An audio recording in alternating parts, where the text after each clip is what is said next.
At this point, the producers of this K9 wireless microphone should just endorse me, because I've spoken about this microphone a lot.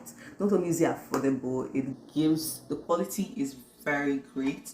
Now, I'm going to test out this K9 wireless microphone on a Samsung device. This is what I'm using to film right now. I have tried it out on an iPhone, and I've tried it out on Oppo, Infinix, and Techno, yes, but I've not actually tried it out on a Samsung device. So today we are going to test it out.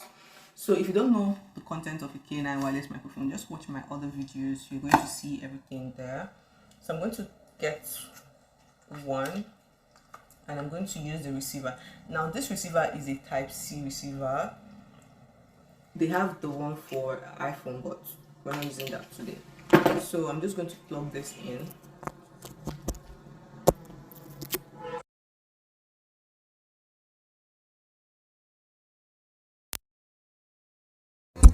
So hopefully there's a difference. I've tested it and I know that there's a difference, but hopefully it did not fail me and there's a difference. Now, why I'm saying that I hope there's a difference is because while I was doing my research, a lady, a content creator on here, said that it doesn't work for all Samsung devices, and I don't know how true that is, but it works for this one. Now, if you buy a K9 wireless microphone and it's not compatible with your phone, be it iPhone, be it Samsung, be it any other Android, I already have a video on how you can make it work. You don't need to break a bank if you don't have to.